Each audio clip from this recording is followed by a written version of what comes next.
Hello, I'm Mrs. Eckhart. Today I want to talk about MP1, making sense of problems and persevere in solving them. One of the first things that we teach to students regarding mathematics is how to make sense of problems. We start teaching students techniques as early as kindergarten. Through different techniques, students will not only learn how to do problems, they will learn how to carry on those techniques throughout their years of school. Learning how to solve problems and understanding those problems will also guide students in real-life situations. There are three goals that our mathematical practices are based upon. The first is for students to make sense of the problem by having them understand what is being asked. The second is to develop strategies for solving problems. The third goal is to demonstrate flexibility and perseverance when solving problems, which means even if they have a hard time figuring out what the problem is at first, students will thrive in finishing them. Okay, so let me give you an example of the three goals at play. Say a student had a problem like this one. Greg was at the park yesterday and he's seen 10 cats. 3 were white with stripes. 3 were brown with stripes. 2 were brown with spots, and 2 were brown with no spots and no stripes. It wants to know how many cats had stripes and how many cats were brown. So there's a couple ways that we would do this, but at first, what we first want to do is the first thing that we want students to do when using the mathematical practices is we want them to understand the problem. What is it asking?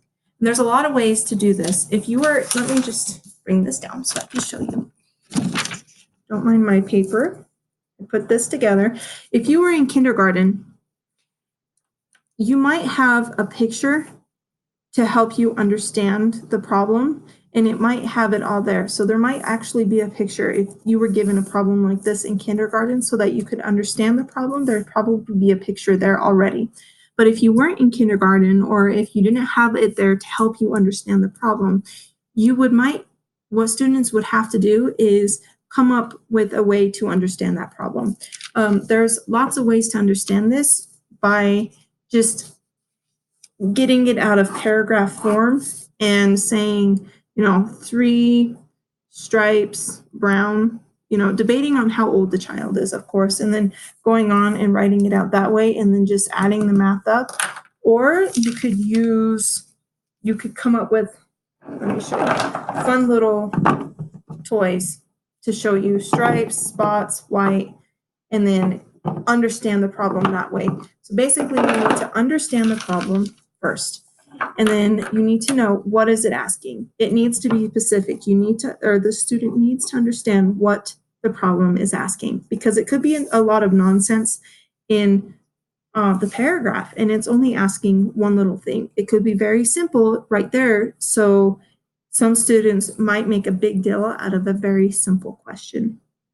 The second thing that we want the students to do is to develop strategies to figure out the problem. Now, just like it kind of goes with the first goal, the second goal. So there's a lot of strategies, honestly, that you could do for just this problem, for any problem. Pictures like this might be easy, and coloring crayons, if this was, there's 10 cats, 3 were brown. We'll say 3 were brown with stripes. Boom, boom, boom, boom, boom, boom, boom, boom, boom. 2, right? It says 2 were brown with spots. 3 were white. And 3 were just brown, no spots. So we know those ones are white. And then what it was asking is, how many cats have stripes? Well, we know 1, 2, 3, 4, 5, 6. So that's one way of doing it. Or students could do linking blocks so that you have brown, and they could actually put like white on some of them for stripes. These ones have stripes. Yay. Or whatnot. Linking blocks might be key, and then they can just add them up. Say that these were the white cats, these were the brown cats. These ones were the ones with stripes. So stripe, stripe, stripe, 1, 2, 3. These ones had stripes, 1, 2, 3. These brown cats, or these ones had spots. Say that these were spots. Say that these ones are, well, there we go. We know that 1, 2, 3 were brown, and we know that 1, 2, 3, 4, 5, 6. Oh, yeah, 1, 2, 3, 4, 5, 6. 6. Yeah, my bad. 6 were brown, and then they had stripes. Okay. Anyways, I'm getting ahead of myself here. So it would be easy to figure this out if there were pictures, because they can visualize and see what it is already there. But that's not always going to be the case, and we want our students to learn how to do stuff without pictures. They need to learn how to solve the problems. Pictures might be best for a problem like this. There's going to be other things that don't require pictures, and they can use a lot of different strategies. They can use their fingers. They can use graphs to do some problems. And the best, we're trying to teach students different ways to solve problems.